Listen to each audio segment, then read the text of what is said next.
네, 오늘 말씀하신 것처럼 말라기서 마지막 시간이 되기를 바라고 있습니다. 아마도 그렇게 될 것 같습니다. 오늘 총 4장으로 되어 있는 성경인데 오늘까지 해서 한 6차례 말라기서를 살펴보는 것 같습니다. 오늘은 말라기서 3장 13절부터 4장 끝까지 본문이 되겠습니다. 말라기 3장 13절부터 4장 6절까지입니다. 우리 같이 한번 기도하신 후에 성경을 다시 한번 읽겠습니다. 한 번 더 기도하시겠습니다. 하나님 아버지, 저희들 주님의 말씀 앞에 나옵니다. 우리가 직접 말씀을 읽을 때 또 주께서 이 말씀이 저희들에게 친히 들려주시는 말씀이 되게 하시고 이 말씀 앞에서 저희들이 다시 심령이 새로워지는 그런 시간 되게 해주시기를 기도합니다. 주님의 자비하심을 의지하오며 예수님의 이름으로 기도합니다. 아멘. 네, 구약성경 1330쪽 말라기서 3장 13절부터 읽으시겠습니다. 다 찾으신 줄 알고 한번 제가 개역 한글인데요. 조금 개역 개정이랑 좀 그 옛날 거라 좀 다른 부분이 있겠습니다만 같이 한번 읽어보겠습니다. 제가 읽어드리겠습니다. 여호와가 이르노라, 너희가 완악한 말로 나를 대적하고도 이르기를 우리가 무슨 말로 주를 대적하였나이까 하는도다. 이는 너희가 말하기를 하나님을 섬기는 것이 헛되니 만군의 여호와 앞에 그 명령을 지키며 슬프게 행하는 것이 무엇이 유익하리요. 지금 우리는 교만한 자가 복되다 하며 악을 행하는 자가 창성하며 하나님을 시험하는 자가 화를 면한다 하노라 함이니라. 그때 여호와를 경외하는 자들이 피차에 말하매 여호와께서 그것을 분명히 들으시고 여호와를 경외하는 자와 그 이름을 존중히 생각하는 자를 위하여 여호와 앞에 있는 기념책에 기록하셨느니라. 만군의 여호와가 이르노라, 내가 나의 정한 날에 그들로 나의 특별한 소유를 삼을 것이요 또 사람이 자기를 섬기는 아들을 아낌같이 내가 그들을 아끼리니 그때 너희가 돌아와서 의인과 악인이며 하나님을 섬기는 자와 섬기지 아니하는 자를 분별하리라. 만군의 여호와가 이르노라, 보라, 극렬한 풀무불 같은 날이 이르리니 교만한 자와 악을 행하는 자는 다 초계 같을 것이라. 그 이르는 날이 그들을 살라 그 뿌리와 가지를 남기지 아니할 것이로되 내 이름을 경외하는 너희에게는 의로운 해가 떠올라서 치료하는 광선을 발하리니 너희가 나가서 외양간에서 나온 송아지같이 뛰리라.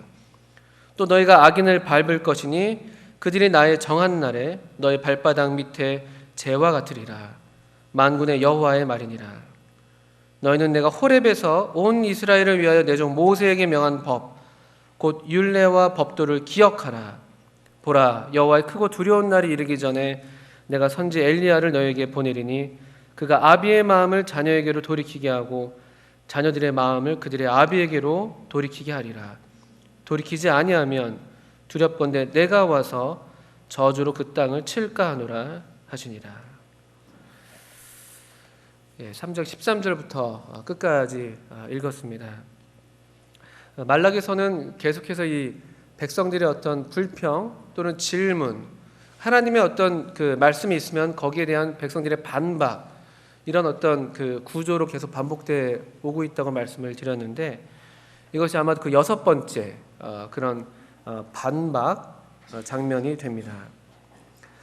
3장 13절부터 15절까지는 그 당시의 모습을 아주 가장 잘 보여주는 그런 장면이라고 말씀을 드릴 수가 있고요. 이것이 오늘날 우리의 모습과도 크게 다르지 않습니다. 어떤 경우냐면은 이스라엘 백성들이 완악한 말로 하나님을 대적한다. 이 완악하다는 말, 아주 이렇게 뭐랄까요, 오만불손한 태도로, 아주 이렇게 방자한 그런 태도로 하나님을 거역해서 말하고 있다는 것입니다.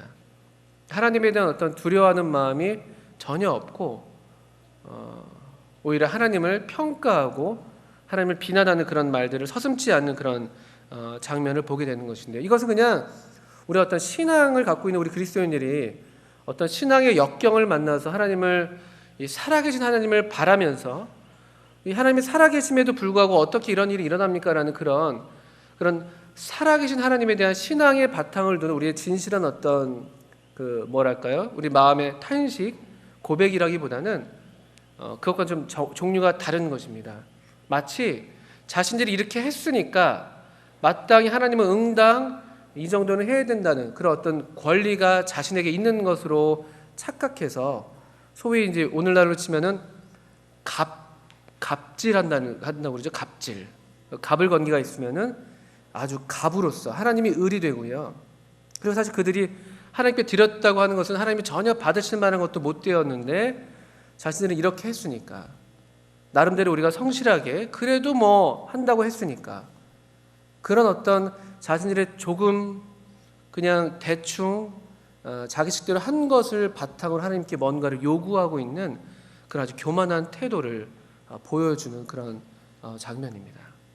하나님이 을이에요, 을. 그리고 이 당시 백성들이 갑이 돼가지고 딱 이렇게 어깨를 딱 펴가지고 손가락질하는 것이죠, 하나님한테.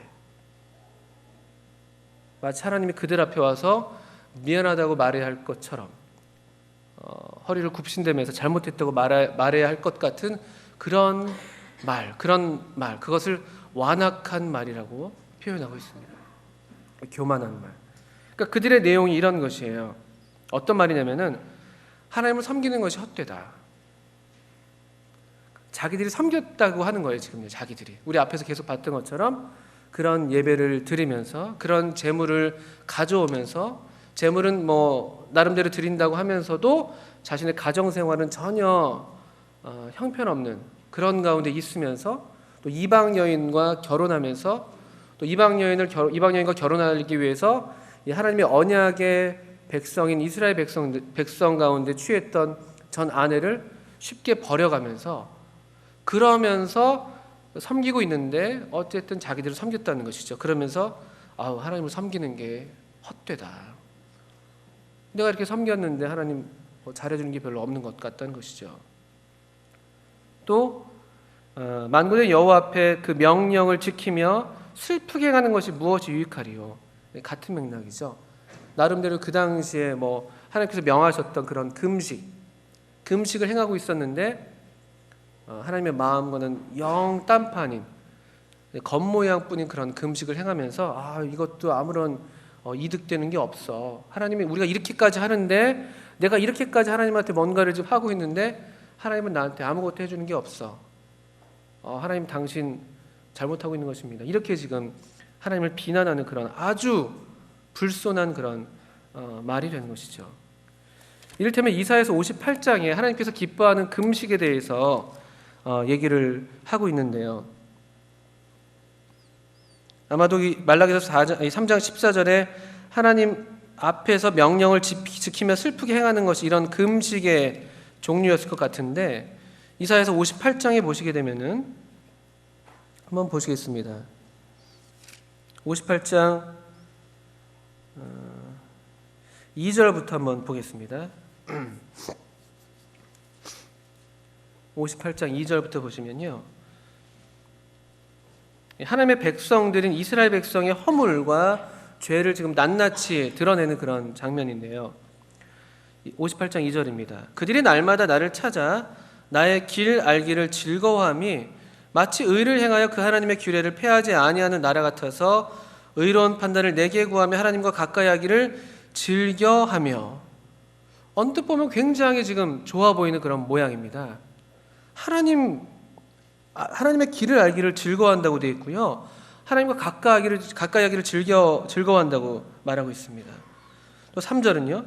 그렇게 즐거워하면서 이르기를 우리가 금식하되 주께서 보지 아니하시면 어찌 미우며 우리가 마음을 괴롭게 하되 주께서 알아주지 아니하시면 어찌 미니까 하느니라. 이러면서 정말 하나님을 가까이 하는 것처럼 하면서 금식도 하고 마음을 괴롭게 하면서 그렇게 하나님 앞에서 자신들을 드리는 그런 모양을 갖추고 있었던 것이죠. 그런데 이 3절 후반부에 보라 너희가 금식하는 날에 오락을 찾아 얻으며 온갖 일을 시키는도다. 보라 너희가 금식하면서 다투며 싸우며 악한 주먹으로 치는도다. 너희가 오늘 금식하는 것은 너희 목소리로 너희 목소리로 상달케 하려 하는 것이 아니라 이것이 어찌 나의 기뻐하는 금식이 되겠으며 이것이 어찌 사람이 그 마음을 괴롭게 하는 날이 되겠느냐. 이건 여호와께 연락될 날이 아니다라고 얘기하고 있는 것이죠.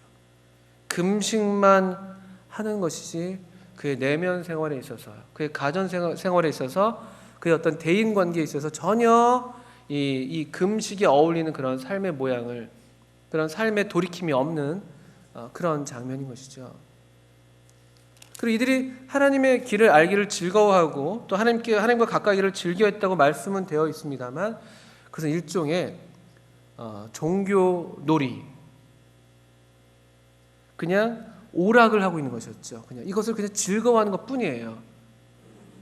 그것에 대한 더 진실한 이 순종이 결여되어 있고, 그냥 알기를 즐거워하는 것, 하나님과 가까이 하기를 그냥 즐거워하는, 그냥 그 정도, 하나의 그냥 오락이고 또 놀이를 그냥 하고 있었던 것입니다. 하나님을 찾는 놀이. 이렇게 말해도 될지 모르겠습니다만, 성경 읽기 놀이, 하나님의 뜻을, 하나님의 길 알기를 즐거워했다고 되어 있죠. 금식 놀이, 경건 놀이,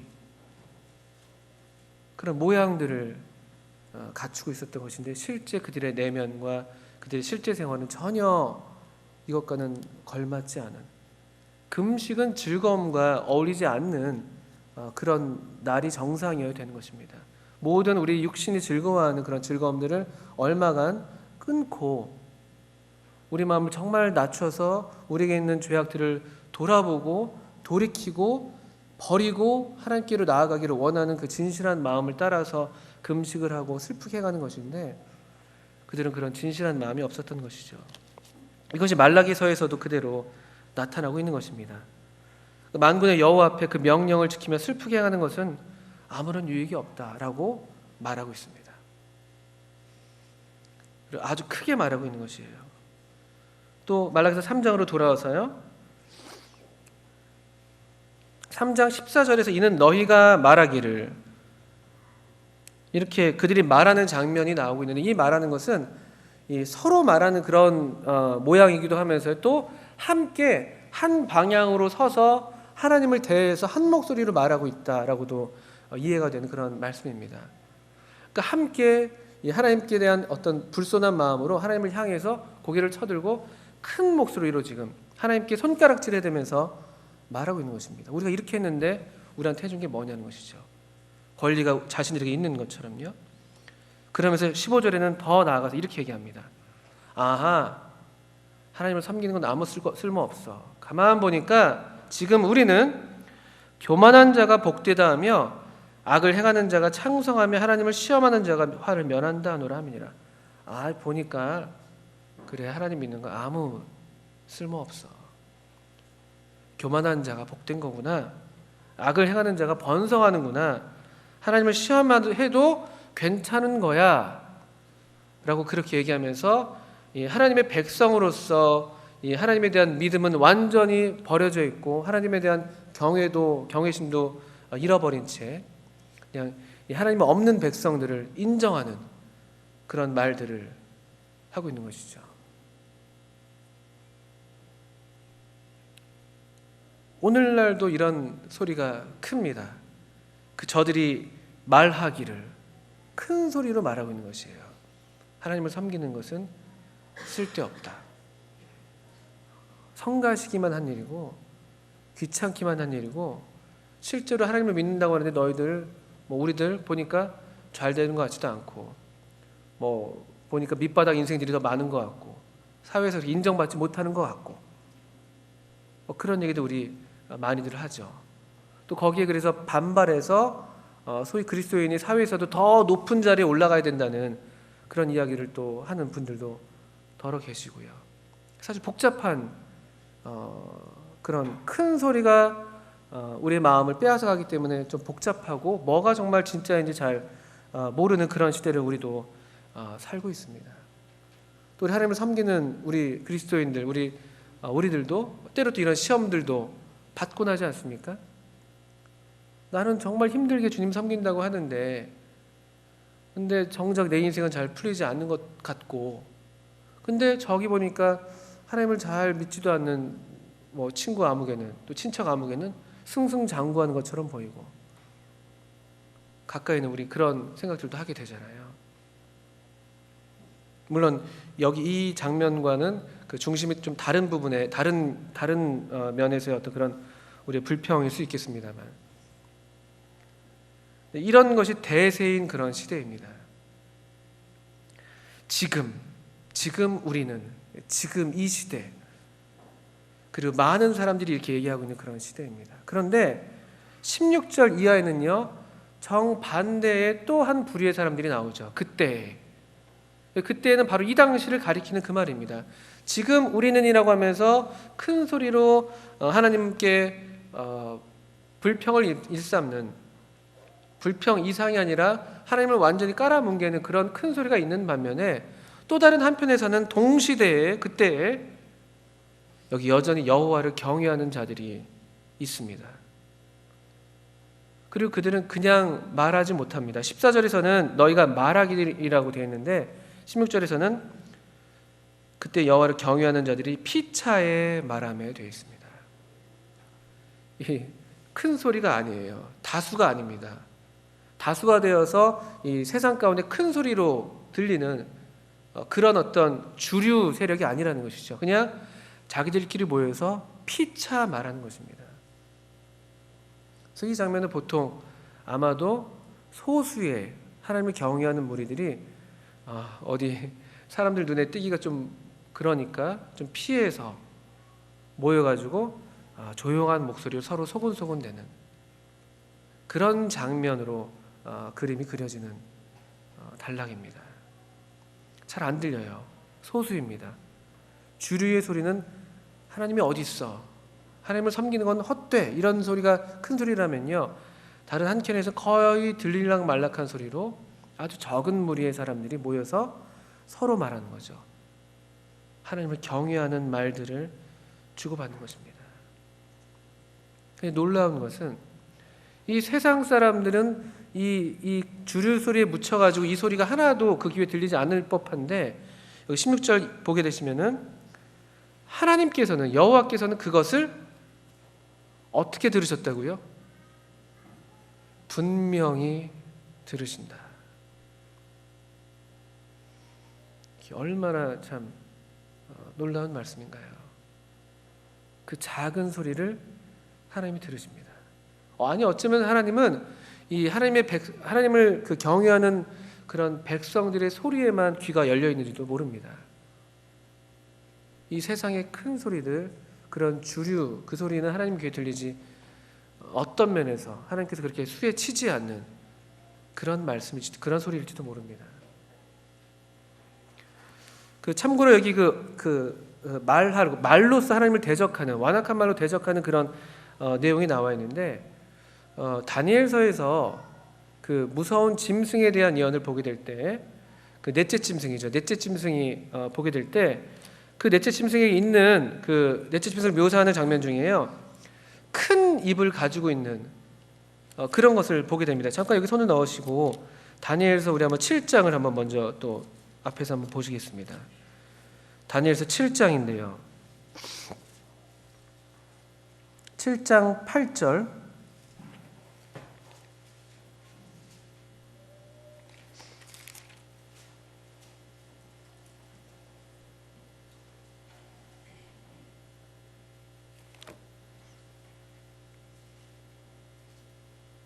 (7장 8절) 보시면은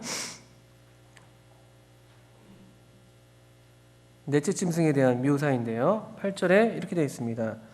내가 그 뿔을 유심히 보는 중 다른 작은 뿔이 그 사이에서 나더니 먼저 뿔 중에 셋이 그 앞에 뿌리까지 뽑혔으며 이 작은 뿔에는 사람의 눈 같은 눈이 있고 또 입이 있어 큰 말을 하였느니라.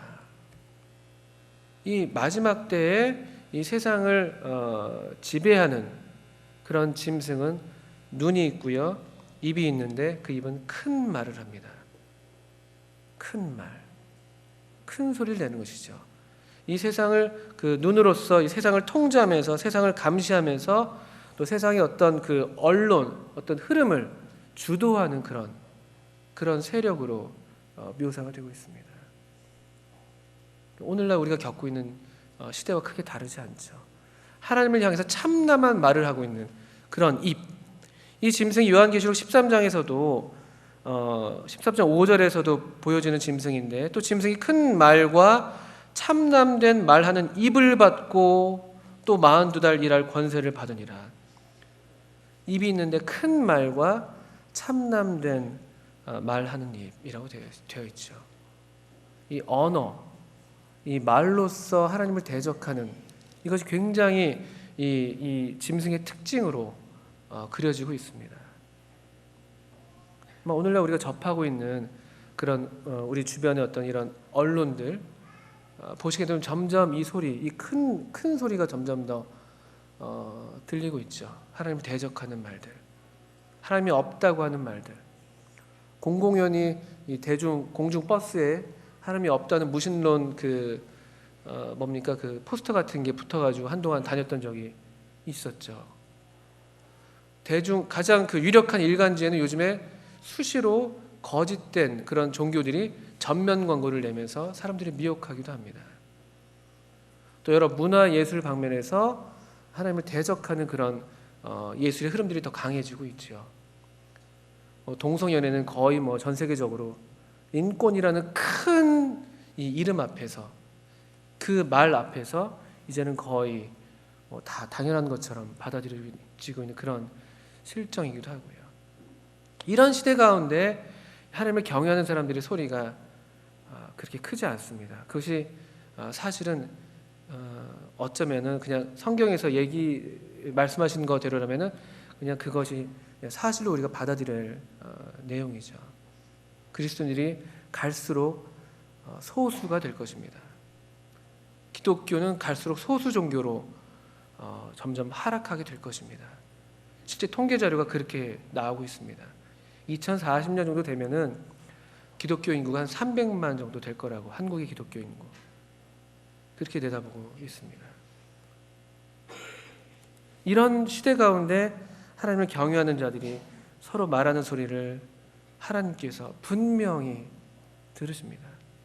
그러니까 이런 가운데 여러분들 우리 성도님들 세상에 나가면 소위 직장 생활 하시다 보면은 얼마나 하나님을 대적하는 말들을 많이 듣습니까? 얼마나 예수님 믿는 사람이라고 해서 얼마나 많은 비웃음과 그런 불의한 일들을 당하십니까? 부당한 경우를 당하시고요. 그런 중에 우리가 어떤 우리의 권리를 주장하기도 어렵고 큰 소리를 내기도 어려운데, 그래서 우리가 함께 모였을 때 그 같은 어려움들을 서로 피차 나누고, 또 그러면서 다시 한번 마음을 다잡고 서로 위로하고 하나님을 더욱 경외하는 마음으로 나가는 그런 우리들의 모습을 하나님께서 분명히 보고 들으신다는 것입니다. 그리고 이렇게 여호와를 경외하는 자와 그 이름을 존중히 생각하는 자를 위해서 여호와 앞에 있는 기념책에 기록하신다고 말씀하시죠.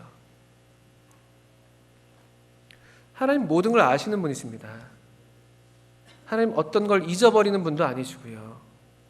우리의 죄에 대해서는 잊어버리시지만요. 그런데 하나님께서 특별한 목적으로 여기 기념책에 기록하시는 것이죠. 하나님께서 기념하신다, 하나님께서 기억하신다는 그런 성경의 표현이 그렇게 많지 않은데요. 이를테면 출애굽기 33장 같은 데서 소위 생명책처럼 보여지는 하나님 앞에 있는 책에서 내 이름을 지워 주실지언정 이 백성들을 버리지 말아달라고 모세가 기도하는데, 그런 책들이 좀 있는 것을 우리가 보게 되긴 합니다. 그런데 특별히 여기 이 하나님을 경외하고 하나님을 존중히 생각하는 자들을 위한 기념책이 있다는 것이죠. 따로 기억해 두시는 거예요. 따로 아주 특별하게 대하십니다. 결코 잊지 않으십니다. 결코 잊지 않으십니다. 우리의 그 작은 소리를 하나님을 경외하는 마음에서 서로 주고받았던 그런 아름다운 이 교제의 말들을 하나님께서 잊지 않으십니다. 또는 불신 세상 가운데에서 하나님을 믿는다는 이유로 조롱받았던 그 순간을 하나님이 잊지 않으십니다. 다 기록하시고 기억하시고, 또 하나님을 경외하는 마음으로 그분을 존중하는 마음에서 섬겼던 그런 작은 섬김들도 다 기억하신다고 성경은 말씀하고 있습니다. 하나님이 기억하신다, 기념하신다. 보통 기념은 우리가 잊어버리기 쉬워서 잊지 않으려고 기념하는 게 보통 우리들이 하는 일들인데 하나님이 기념하시는 것이죠. 제 손에 반지가 하나 껴 있습니다. 이게 무슨 반지인지 잘 안 보이시겠습니다만 그렇게 뭐 보석도 없고 아무것도 없습니다. 그냥 가락지죠, 가락지. 결혼 반지가 아닙니다. 결혼 때는 더 좋은 반지 했었습니다. 집에 잘 모셔두고 있는데 이거 결혼하고 5주년 때 중국에 있었을 때 했던 반지입니다. 저희 집사람은 난 모르는데 이러고 지금 고개를 젓고 있는데 저는 이걸 계속 끼고 있습니다. 기념하려고. 보통 기념한다고 할 때는요, 아주 특별한 사건들, 정말 의미 있고 내 인생에서 잊어버리고 싶지 않은 그런 것들을 간직하려고 우리가 그렇게 하잖아요. 기념 사진을 찍든지 어떤 이런 기념물들을 만들든지. 또 얼마 전에 우리 소풍 갔다 와서 기념품 받으셨잖아요. 2015년 5월 10일 서울 북부의 봄 소풍. 조금 이렇게 기념품 치고는 오래 간직할 것 같지는 않습니다만 보통 어떤 좋은 아주 특별한 순간들을 오래 간직하려고 하잖아요. 기념하잖아요. 근데 여기 하나님은 기념하실 필요가 없으신 분이신데도 이런 어떤 잊지 않으시기 때문에 이런 게 필요가 없으신데도 특별하게 하나님을 경외하는 사람들을 위해서 기념책을 따로 갖고 계시다는 것이죠. 마치 우리가 옛날 부모님 댁에 가면 옛날 사진들 들춰보면서 옛날에 그 기념이 됐던 순간들을 앨범에 담아놨잖아요. 그거 보면서 이때 이랬지 저때 저랬지 하시는 것처럼 어쩌면 하나님도 이 기념책을 맨날 표현이 그런데 들춰대시면서 우리들의 이런 말들, 우리들의 이런 어떤 주님을 위해서 드렸던 것들, 섬겼던 것들을 이렇게 추억하시고 기억하시고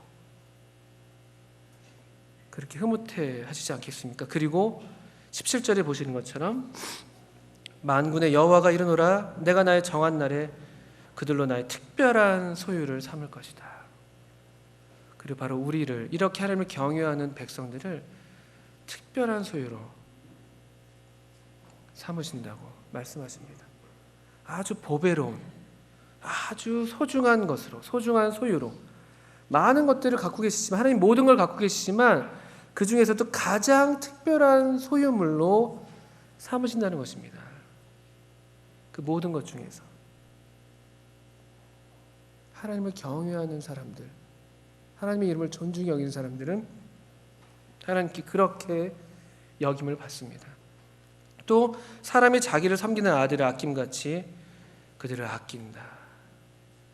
이게 얼마나 하나님께서 이렇게 특별하게 아끼신다고 약속이 되어 있는 이런 종류의 사람들 얼마나 복된 사람들입니까? 세상은 이런 사람들을 기억하지 않습니다. 이 사람들은 세상의 위인전에 올라가지 않는 사람들이 많을 것이에요. 하나님의 기념책에 기록됩니다. 그리고 그 맛을 우리가 잠깐 히브리서 11장에서 보게 되죠. 여러 소위 믿음에 유명한 사람들이 있는 반면에 믿음의 무명들도 그 뒤에 붙어 있습니다. 그들이 이 땅에서 그리고 믿음으로 승리한 것 같아 보이지도 않아요. 그냥 톱질을 당하고 죽음을 당하고 구차하게 환난을 면하지 않고 세상으로부터 버림받아서 유리하는 백성으로 그대로 살면서도 믿음을 저버리지 않는 그런 사람들 하나님께서 소유하고 계십니다. 아주 소중한 사람들로 간직하고 계시고 우리가 주님 나라에 가게 되면은 주님께서 그분들 앞장 세우셔서 우리를 맞이하실 거예요. 명예의 전당 같은 그런 사람들 또 그렇게 아끼시고 그렇게 귀하게 여기신다고 약속이 돼 있죠. 그러니까 주류를 따를 것인가 아니면 비록 주류에서 벗어나 있을지라도 하나님이 인정하는 삶을 살 것인가. 또 내가 주로 하는 말들 우리가 모여서 주고받는 이런 말들이 하나님을 경외하는 말들, 하나님을 존중히 여기는 그런 말들, 사랑과 선행을 격려하는 그런 말들, 서로 돌아보는 그런 말들, 그런 말들 하나님이 다 귀 기울이십니다. 저는 이 말라기서 3장 우리 지금 읽었던 이 본문을 언젠가 저희 구역 집회에서 같이 나눴던 적이 사실 있었어요. 구역 집회 아주 적은 무리가 보통은 적은 무리가 모입니다. 물론 1구역 같이 많이 모이는 구역도 있는 반면에 저희 구역도 적었다가 요즘에 근래에 주님이 복을 주셔서 좀 많이 모이는 편인데 사실은 그냥 우리 볼 때 너무나 적은 무리죠. 지난번에 그 작년이죠. 교황이 왔을 때 시청 앞에 몇 명이 모였습니까? 수만 명, 수십만 명이 모였습니다. 그런 주류가 있는 반면에 소위 우리의 구역 집회, 우리의 가정 집회, 또 우리가 교회로 모이는 이 집회라 할지라도 우린 그렇게 다수가 아니죠. 그런데 하나님의 귀는 우리들을 향해서 열려 있습니다. 분명히 들으신다고 되어 있는데 귀를 기울이신다고 표현된 말씀입니다. 우리를 존귀하게 여기시고 우리를 아끼시고 우리를 자랑스러워하시고 이것만큼 더 좋은 게 어디 있겠어요. 계속해서 이런 하나님을 경외하는 그런 무리 가운데 있는 것이 복입니다. 3장 18절에는 그때 너희가 돌아와서 의인과 악인이며 하나님을 섬기는 자와 섬기지 아니하는 자를 분별하리라. 하나님께서 분별하시는 것을 보게 될 것이다. 이런 말씀입니다. 지금은 섞여 있어가지고 누가 옳고 누가 그른지 또 정말 누가 정말 성공한 삶을 사는 것인지 우리가 주님을 섬긴다고 하는 이건 정말 실패가 아닐까라는 그런 의심이 들기도 하는데 마지막 때에 대해서는 또는 우리가 주님 나라에 가게 되면은 주님 앞에 가게 되면은 분명하게 의인과 악인을 구분하시는 하나님을 보면서 우리가 아주 마음을 쓸어내리면서 하나님께 찬양을 드릴 거예요. 공의로운 판단을 하시는 하나님. 그리고 의인은 하나님을 섬기는 사람이고 악인은 하나님을 섬기지 않는 사람입니다. 이 3장 18절 말씀을 보면요. 하나님이 구분해 내시죠. 마태복음 25장에서 양과 염소를 구분해 내시는 것처럼 구분해 내십니다. 그런 날이 반드시 올 것이라는 것이죠. 그렇기 때문에 우리가 이 공의로우신 하나님을 바라면서 하나님을 경외하는 이 믿음에서 결코 낙오되고 또 포기하는 것이 아니라 계속해서 서로 사랑과 선행을 격려하면서 나아가는 것입니다. 이제 4장에는 우리에게 약속되어 있는 복스러운 미래에 대한 그런 소망을 보여주는 장입니다. 근데 이 소망은요, 주로 특징적인 것은 심판입니다. 4장 1절을 보시면요. 보라, 만군의 여호와가 이르노라. 보라, 극렬한 풀무불 같은 날이 이르리니 교만한 자와 악을 행하는 자는 다 초기 같을 것이라. 그 이르는 날이 그들을 살라 그 뿌리와 가지를 남기지 아니할 것이로되. 이 여호와의 날이라 불리는 이 날은 심판의 날입니다. 누구에게 심판을 하시냐면요, 교만한 자, 악을 행하는 자. 아까 3장 18절에 이 하나님께서 분별하시는 그때, 이 그때는 바로 여기 이르게 될 날 또는 여호와의 날이라고 불리는 그런 날. 다른 구약성에서 여호와의 날이라고 부르는 바로 그 날입니다. 악인에 대한 심판, 완전한 심판,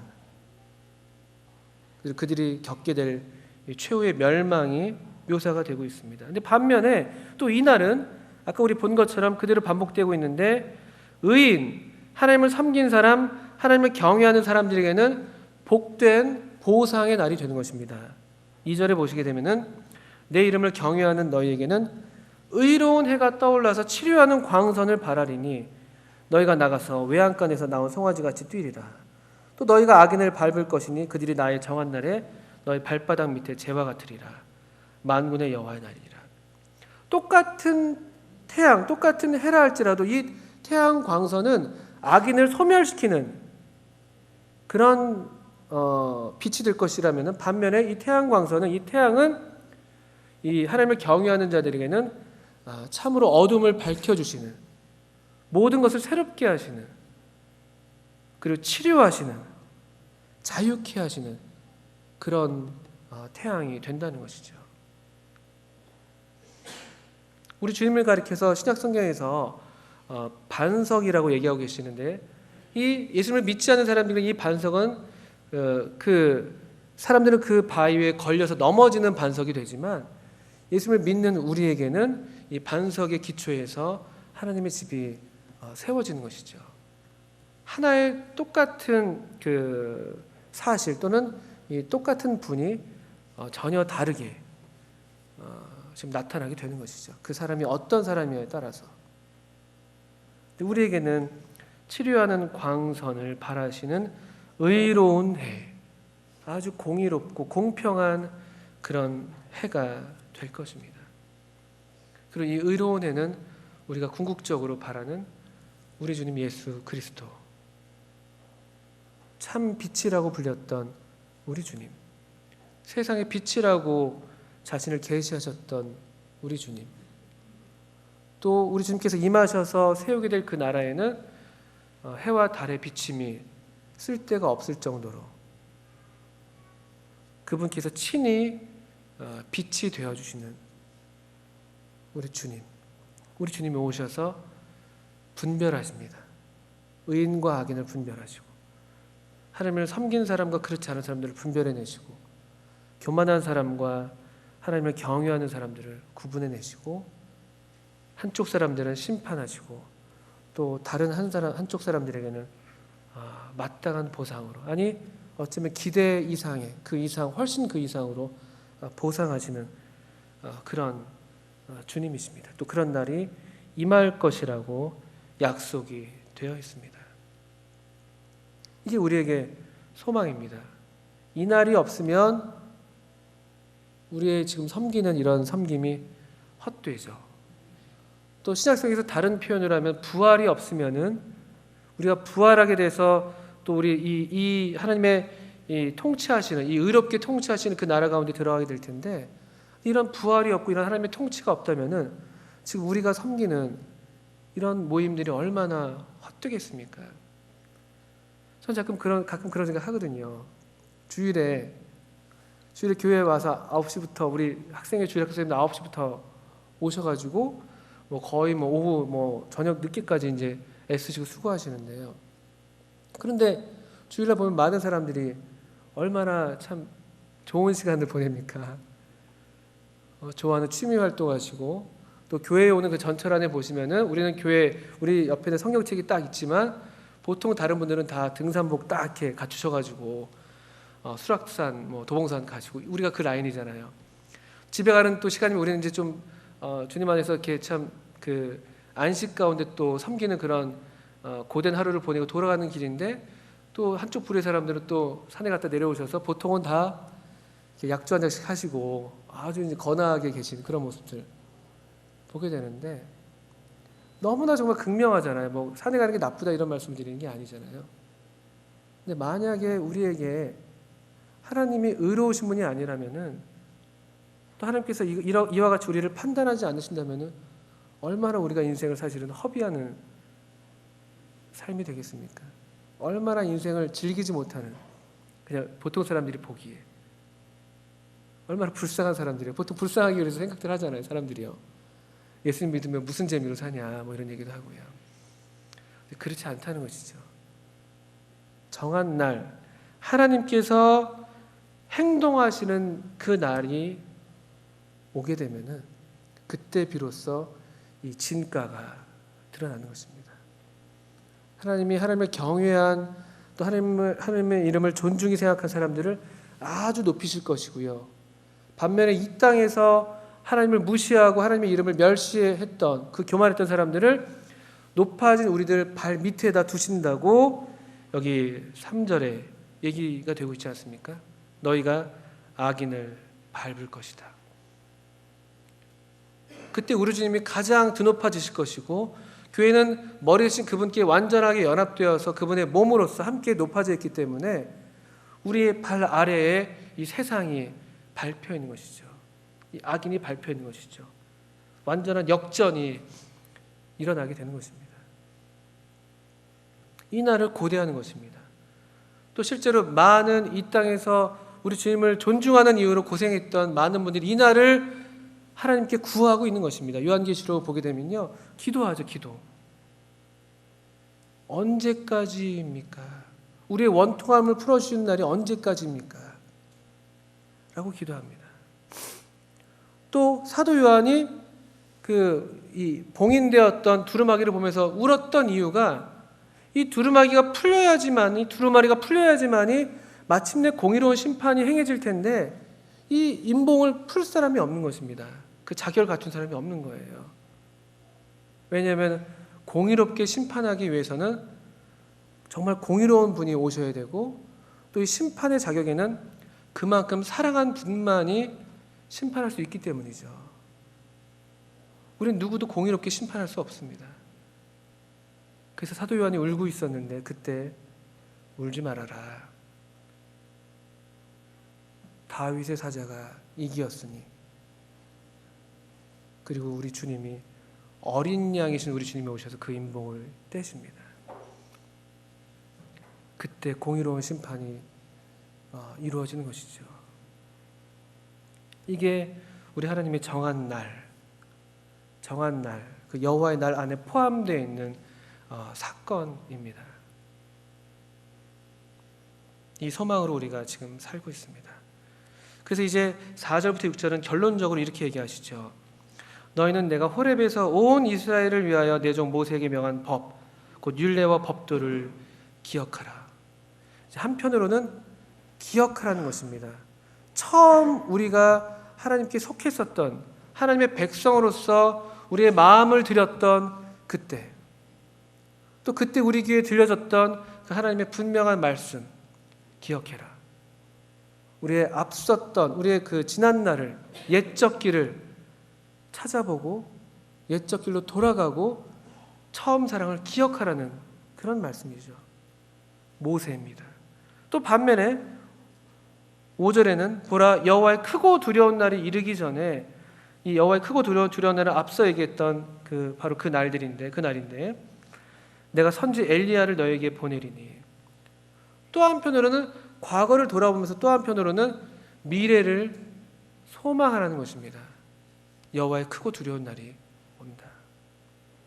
우리 처음 자리를 돌아보고 처음 사랑을 회복하고 옛적 길로 다시 돌아가고 옛적 그 선한 길이 어디인가 살펴보고, 또 반면에 우리 앞에 도래하게 될 또 새로운 길은 어떤 길인가? 그 길은 이 선지 엘리야가 예비할 길입니다. 우리 주님이 임하시기 전에 그 앞에서 예비될 그 길, 우리 주님이 오신다는 그 복된 이 소망을 바라보면서 또 다시 우리가 나아가야 할 길을 잘 정조준하라는 말씀인 것이죠. 옛적을 돌아보고 다가올 날을 바라보는, 그게 지금 오늘을 살고 있는 우리가 해야 할 어떤 신앙의 모습입니다. 처음 하나님과 맺었던 그 언약의 자리, 그 하나님의 산 호렙, 그때 우리 귀에 들렸던 하나님의 말씀, 그때 내가 하나님께 올려드렸던 그런 마음의 고백, 그 자리로 다시 돌아가고 또 나아가서는 우리 주님이 오실 것을 알고 그 예비하시는 그 길에 우리도 동참하는, 그 길 위에 서서 주님의 다시 오심을 고대하고 바라는 그런 삶의 자세를 말씀하고 있다고 보입니다. 이 엘리야가 와서 하는 일은 아비의 마음을 자녀에게로 돌이키게 하고 자녀들의 마음을 그들의 아비에게로 돌이키게 하리라. 돌이키지 아니하면 두렵건대 내가 와서 저주로 그 땅을 칠까 하노라 하시니라. 돌이키는 사역. 이 선지 엘리야는 돌이키는 사역, 사람들로 회개하는 사역을 합니다.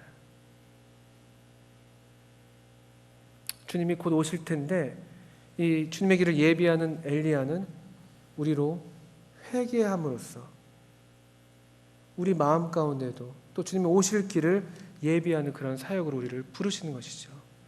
돌이키라는 것입니다. 아마도 지금 계속해서 어떤 모양으로 이 선지 엘리야는 물론 최종적으로 또 이 약속된 한 분이 올 것인데, 물론 이제 시작 성경에서 세례 요한이 이 말씀을 이룬 분으로 묘사가 됩니다. 우리가 오늘 읽었었죠. 누가복음 7장에서도 세례 요한이 바로 이 약속된 선지자로 묘사가 됩니다. 근데 반면에 또 세례 요한은 요한복음에서 자기를 가리켜서 그 선지자가 아니라고도 얘기합니다. 그래서 어떤 면에서 이 선지 엘리야는 세례 요한에게 성취가 됐지만 또 계속해서 그 이후로도 계속 이 성취가 될 이런 선지자의 어떤 사역, 그런 선지자들로 또 볼 수가 있습니다. 그리고 궁극적으로 실제로 우리 주님이 임하시게 될 바로 그 직전에 이 같은 사역을 할 하나님의 종이 온다는 말씀이죠. 어떻든 메시지는 분명합니다. 돌이켜라. 돌이켜라.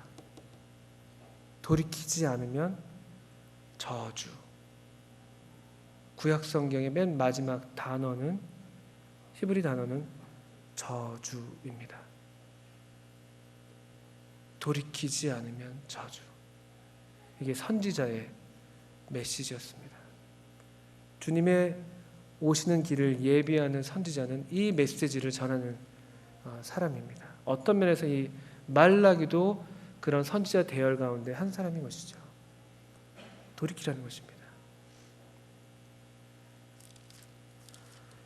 그래서 우리는 오늘까지 말라기서 4장을 함께 4장까지 성경 이 말라기 전체를 살펴보셨습니다.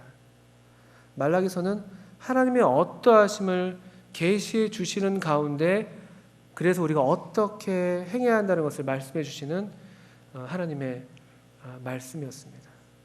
말라기는 하나님의 사자로서 이 엄유한 하나님의 말씀을 짊어진 사람이었습니다. 오늘 또 우리가 그 덕분에 이 말씀을 듣게 됩니다.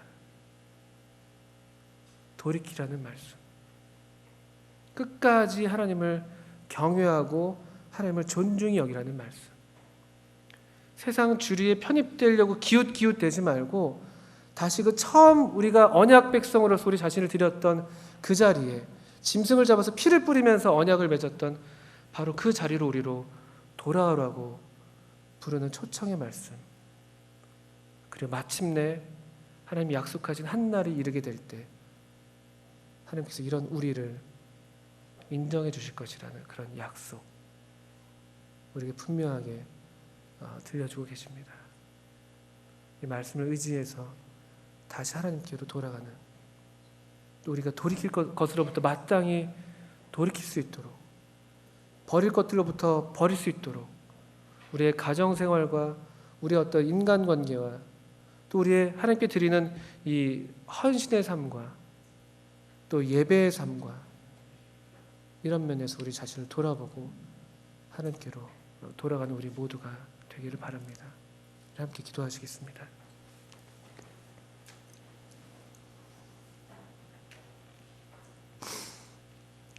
하나님 아버지, 참 이 영광스러운 아버지 하나님의 말씀을 참 짊어지기에는 너무나 부족한 이 어린 자가 주의 말씀을 의지해서